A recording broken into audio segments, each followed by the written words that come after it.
আজি ভিডিঅ'টো মুকুতামালা ফুলৰ পৰা আৰম্ভ কৰিলোঁ। নমস্কাৰ, মই অল্পনা। যিহেতু এইকেইটা দিন বৰষুণ পৰি আছে, সেইটো কাৰণে মই ফুলখিনি কলম দিবলৈ লৈছোঁ।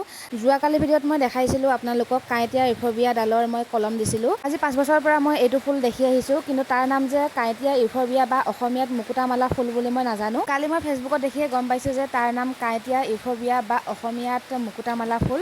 আজি কলম দিবলৈ লৈছোঁ দুপৰ টেঙা ফুল। তাৰ কাৰণে মই বয়াম কেইটামান কাটি লৈছোঁ। এটা বয়ামত মই দুটাকৈ লগাম, সেইটো কাৰণে মাজতে কাটি লৈছোঁ। ইয়াতে মই ব্যৱহাৰ কৰিছোঁ ছাগলী গৰু গোবৰৰ পৰা হোৱা জৈৱিক সাৰ। প্ৰথমতে মই বয়ামখিনিত মাটিখিনি ভৰাই লৈছোঁ, তাৰ পাছত দুপৰ টেঙা ফুলখিনি লগাম। এনেকৈ মই এটা এটাকৈ লগাই প্ৰায় 6-7টামানকৈ দুপৰ টেঙা ফুল লগাইছোঁ। সেইখিনি আনিবলৈ যাওঁতে তাতে কঁঠালৰ পুলি দুটা পাইছিলোঁ, সেই দুটাও লগাই থৈ দিছোঁ পাছত কামত আহিব বুলি। আৰু এনেকৈ 6-7টাকৈ মই দুপৰ টেঙা পুলি লগালোঁ। পুলিকেইটাত মই অলপকৈ পানী দিছোঁ, বেছিকৈ দিয়া নাই। মোৰ ভিডিঅ'সমূহ বহুতে চাই কিন্তু লাইক কমেণ্ট ছাবস্ক্ৰাইব নকৰে। আপোনালোকে লাইক কমেণ্ট ছাবস্ক্ৰাইবটো কৰি দিব, তেতিয়া মই ভিডিঅ' বনাবলৈ সাহস পাম। আজিলৈ আহিছোঁ, কাইলৈ এটা নতুন ভিডিঅ'ৰ সৈতে আকৌ লগ পাম। বাই।